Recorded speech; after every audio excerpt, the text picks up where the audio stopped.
Right, it's the morning after the ceremony. We've just had some breakfast. It was a very, very powerful ceremony. I was very impressed with the shaman. It was exceptionally powerful, which for a first time again after 9 months was really, kind of expected in a way. Well, I didn't know what to expect, but yeah, it was really powerful. But it was good for the new girls, or rather Chrissy particularly. It was the first time she had a wonderful experience. It's from what she told us this morning. She's quite advanced. She met Mama Ayahuasca on the first night with a vision of a grandmother type figure, which was really nice. We danced with her and made her laugh a lot. So she generally had a really wonderful experience. So this is the Tambos here at Light of the Shipibo. They got a nice bathroom. So this retreat, I'm really impressed with it. I have to say, it's about the best I've been to, certainly for the price. For $800 a week is a lot cheaper than some of the others for the quality, and also basically it seems that it's not a profit-driven thing. Because they only have a maximum of 5 people in the Maloka. So they're not obviously out just purely for profit reasons. So anyway, last night, a very, very powerful ceremony. I was just pulled me apart completely. But some amazing experiences. Not all pleasant, it never is. The feeling sick and the purging, because obviously I knew before that after 9 months back in Poole in Redruth, it's just such a shitty area. It was full of negative energy. And just various people that I know back there that are, obviously I see them as tainted in so many ways with just negative energy with their behaviour that I don't want to really be around them. And, that gets stuck to you. And so I knew I had a bit of purging to do. I forced myself to try to vomit. It was difficult. I didn't really feel, the urge wasn't there to actually vomit, but the feelings from the shaman when he was doing the particular icaros that can make you just go, oh god, I just want to puke, and they force that out of you. So I just had to put my fingers down my throat and try and throw something up, but I was so weak. It was a really powerful. I haven't been like that for quite a while. Obviously, been before, but anyway, I've never known such a continuous round of similar icaros calling the doctorcitos, the little doctors, and it was just incredible. I've never had that to that degree before. Obviously, I've had the doctorcitos, but wasn't really aware of them in that respect. A bit like Amber Lyon talks about, where you can actually feel them as individual kind of fractal little entities that completely enter your whole body, and are working on your body, particularly in obviously the stomach and intestines. For most people, and me especially, getting rid of that residual sort of anxiety that's there, or any that's just still trapped. But along with that, there was a really strong element of this super colourful fractal kind of the way they can be, which I like, a bit like the fairies that I've explained in previous ceremonies. But this time, I actually felt that I was completely one with them for little periods of time. I wasn't aware of my body so much as except when I got pulled back to it when something happens and you go, oh yeah, I've still got to breathe, or you become self-aware or body aware. I won't say self-aware anymore, because the self this time was actually the spiritual self. I've never had that degree of separation before. It was really quite magical and really pleasant to almost be swimming. And when I spoke to Christy this morning, she said that she, on her first ceremony, she had that same experience. So she's really, Christ, it's taken me 32 to get to that point, but she was straight in there on her first one. But she does a lot of meditation, and she's obviously very clean, and they eat well and all the rest of it. They're smart girls, this German and Swiss couple that are here. They speak lots of different languages and stuff. So she generally had a really good time. She wasn't sick. I thought I was going to have some problems, but generally I was too weak to actually get up anyway. I was no way I could even make the toilet when I was feeling at the height of my worst. And thinking, I'll just go to the bathroom and just try and force some puke out, or maybe you didn't know whether I wanted to go for a crap or what. But as soon as I sat up and I'd opened my eyes, God, I was tripping so heavily that just my normal vision, I'm not talking about visions, ayahuasca visions, I'm talking about normal visions, you still have the hallucinations on top of the normal vision as well when it's really strong like that. And it was still like that up until 3 or 4 in the morning, and when I did finally manage to walk back to this tambo, really wobbly, it was so weak, and just my vision was still bouncing. I had the jittery kind of after effects of movement, and yet your pupils aren't dilated. It's really strange. It just really affects your vision. I was so glad to get back here eventually when I could get up and walk, but it was quite late. The ceremony had probably finished for a couple of hours. We were guessing probably 3 in the morning, maybe later. And then it was really hard to get to sleep too afterwards. And I've got a muscle lock at the back of my sciatic nerve right around my backside and going down the back of my leg, and that's been like that for 3 or 4 days. And that was keeping me awake as well. Managed to sort of rub it, and then just for a period after having an apple, and I was really thirsty, so drank half a bottle of water, got something back in my stomach, and then I finally managed to drop off, and then woke up at about 9 o'clock this morning, so I probably had about 4 hours sleep or something. And then we've been for breakfast, and now we're just waiting for the chat with the shaman. The other girl's gone up first. Bettina, she's gone up to talk to the shaman, which is interesting here. He's really keen on doing interpretations of the experience, so that'll be interesting. My most profound experience, or rather the lesson, was really strange last night. It was like another level. Sort of aware that, Mum was basically saying, right, it's time for it's like being in the second year of a college or something. For me, it's like you start with a new topic or a new level of what you've already learned. And this whole idea of basically having the idea of trust in your own belief and using your intuition for what you know is right, and having a point out to me that other people, the reason you see other people differently on ayahuasca who've never done it is because they're still running on the computer program that they're born with. It's part of their social conditioning.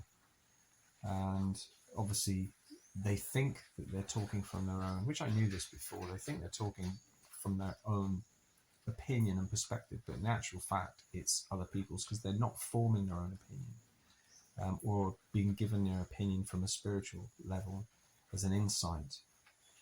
They're running on their sort of base human program, and there's this heavy element of literally that sort of, like David Icke said for years, that separation of this body is just like a vehicle, the spacesuit. It's not the real you. And when I was saying to Mama Ayahuasca about, because sometimes she gives me a hard time, there's partly joking in it, but sometimes she can be really quite off, like harsh mother, just like, stop whinging, get on with it. You know what the score is, just get on with it. It's like, oh God, can't you dial it back a bit? She does, but it's like there can be sarcastic comments, because that's just the relationship I have, and we joke. But what was really interesting, and then she'll come back later and just give you a lesson, like a matter of fact explanation of something just interesting. But this particular one was really unexpected, because she just said about this whole aspect of intuition and going with your gut instinct. So because you know what you are, what is correct and what's truth, she said, because now you have to stop seeing me as a separate entity. She said, because I am you and you are me. We're the same thing. And that was really profound to have that coming from her as a real. I said, I'm not sure. I said, I kind of like having you separate. She said, yeah, but you're just seeing me. That's the illusion of separation, is thinking of yourself as a separate entity, because that's obviously all you've been used to all your life as an individual in the human body. And she said, it's fine if you said, look. I said, well, I kind of like seeing you as something different that I can, communicate with. They said, well, if you want to think of me like that, that's fine. But just be aware that everything that you need is actually in your head anyway, is in you, because you are me and I am you. We're the same thing. And that was really, oh shit, wow. So a pretty profound kind of experience last night in many ways. But the Dr. Citos, I've never had such a continuous Icaro after Icaro after Icaro. We're calling the Dr. Citos. And super strong, super colourful fractal that just, I lost my whole sense of existence within this sea. And I said to Chrissy about that, I felt like I was swimming with him. She said, yeah, that's just how I felt. But it wasn't frightening, it was really beautiful. Because obviously when I've had similar, not nowhere near as powerful as that, but similar sort of boundary crossing, if you like, before in past ceremonies, there's always that fear of, like, because you're so attached to that body. But now, obviously, with my experience for nearly 2 years now, you've been through so many ceremonies, no harm's going to come to you, and you just don't have the fear. And that's really that freedom just to go into it. And it was really beautiful, because while I was still suffering physical pain, and your guts are feeling great, and you're feeling a bit sick, you're aware of that. You'd have almost an escape by having that out of body experience, or rather that spirit moving out of the body back into the spiritual realm, and your body's just removed from you for that short period of time until something triggers where you go, oh, hang on, I'm back, I'm real, or you move or something. But just for those small moments of swimming with these beautiful, colourful fractal things, and then a really strange aspect to it was having this like a technological mask. I've had similar capitari when it was roots of a tree coming down the side of my head and cradling, like holding my head really firmly, but nicely, like securely. While these, when the Dr. Citos first arrived, they were really completely overpowering, and it happened probably after about half an hour. It was literally straight into the Dr. Citos. It wasn't a slow. It was. I had quite a big cup compared to the girls, because we were talking about it this morning, about how much they actually had in their cup. It was like a wooden sort of egg cup, about this big and about that round, and it was pretty full, but it was strong, and then with him singing the Icaro, so it was just, for a first cleansing, it was super visual. It was very bitter, but it was a super visual experience with the Icaros that he was singing. So it was absolutely amazing. Again, there are aspects that are really freaky and unpleasant, but because of experience, you just go, look, as I was saying to Chrissy this morning, in the future, you'll just trust that, because once you've got so many, once you've got over a certain amount of fear, however long that is required for you, because of whatever your traumas may have been or whatever your past experiences, you will, you'll know, because you've been through enough ceremonies, no harm can come to you. It's all about fixing you. It's just that the process of fixing you can be so unpleasant and really hard work, but you have to start to think that you have to embrace that and just go, look, this is suffering, so that I don't suffer this again in my real day-to-day life. It's more shit being removed, and it's going to be unpleasant while it's being done, and this is why there's that, you have to just let yourself go into the other realm and let that process sort of continue in your physical body, and keep your mind off it by having the lessons or the conversation with Mama Ayahuasca, or being shown whatever you're shown, or just enjoying the visual display, because it can be so beautiful.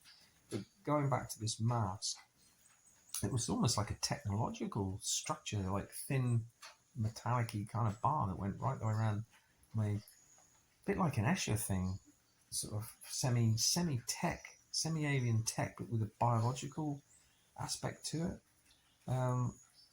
coming down the side of my head like a mask, but it had like angular things coming round here like this as well, and it was just really holding my head and my face and almost penetrating into my mind, sort of thing. It was really strange, but pleasant. It wasn't unpleasant. It was just really, it was firm. While that's like being on an operating table or something. It was very odd, but technologically, so really interesting experience. It was in retrospect, it was a wonderful ceremony. Like I said, it was hard, um, physically, the stomach and everything.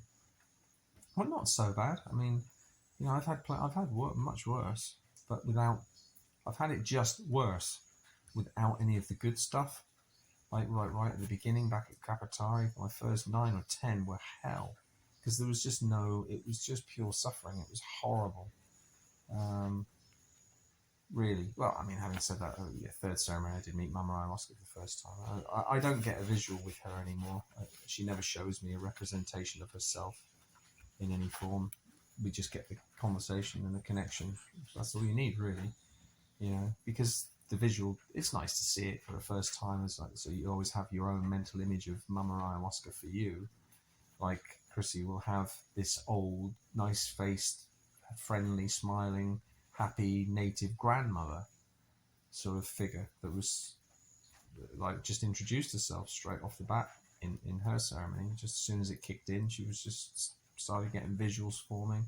But I always tend to get more of the DMT fractal, but at least I didn't have any of the darker imagery like fang teeth insect type, just sort of unpleasant things, because I think I've just transcended that now.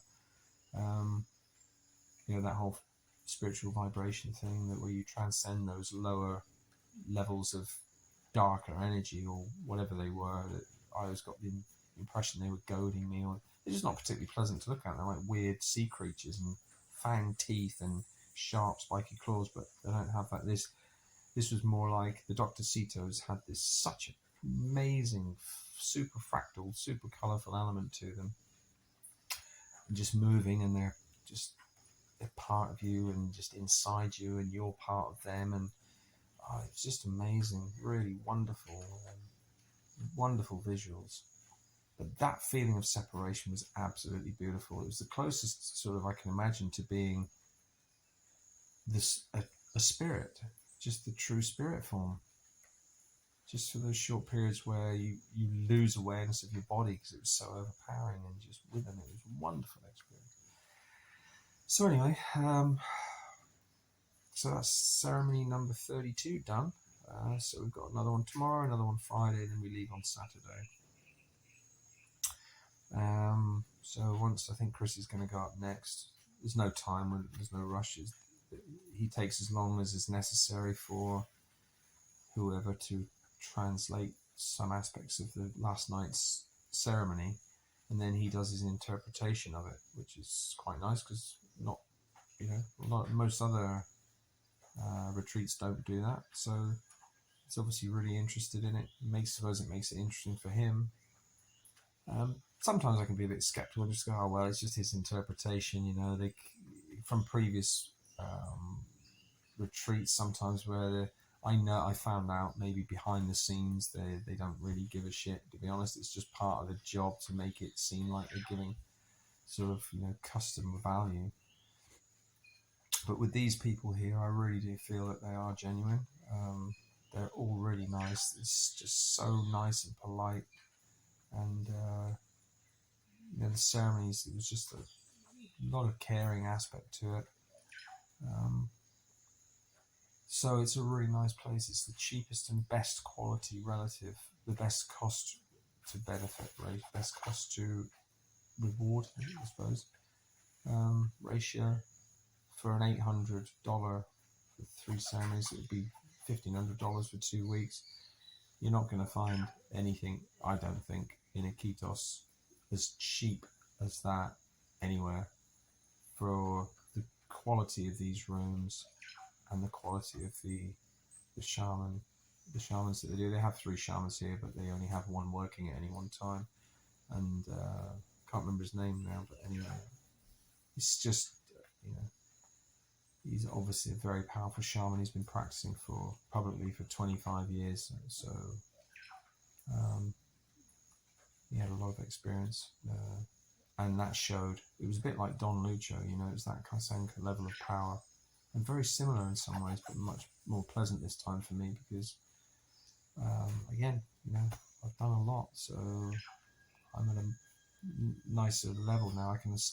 Hopefully I can start to see the nicer side of ayahuasca that sort of like maybe Chrissy did straight from her first one, because obviously being young and fit and very sort of spiritual because of her meditation and her beliefs in Indian gods and Shiva and various things. She's already a very spiritual person. Both are. They have their little amulets and little dowsing pendulums and things. So they're quite into it all. But it's just nice to finally be at a level where I'm starting to get that separation, but I still don't have any direction. I wasn't told anything about future direction. And this is always frustrating for me because it always leaves this question mark hanging over, what the fuck am I doing here, really? You know, I know it's still healing and it's just part of a progression situation, a spiritual progression. That's really, I think, the best they can do for me. I'm really not sure that I'm ever going to have a role in ayahuasca or retreats. I don't know. I'm starting to think after last night that it's just about growing as myself, which is what it's all about anyway, but growing more spiritually aware and just the benefits that go with that. Of just not suffering all of those past levels of internalized stress and just being a nicer person and attracting nicer things around you, because that's the law of magic and that's the way it works. You know, if you put out good vibes, it's true, there's, you know, that whole saying, but you put out good vibes, you receive good vibes back, and you put out bad vibes, you'll get bad vibes, and I've been through that all of my life. So now it's nice to see the other side of that and that it does work. But again, you have to be ready for it. You have to be at the right level to be able to manifest that. So anyway, this is a long waffle, isn't it? Jesus. Anyway, so let's call it a day on that one.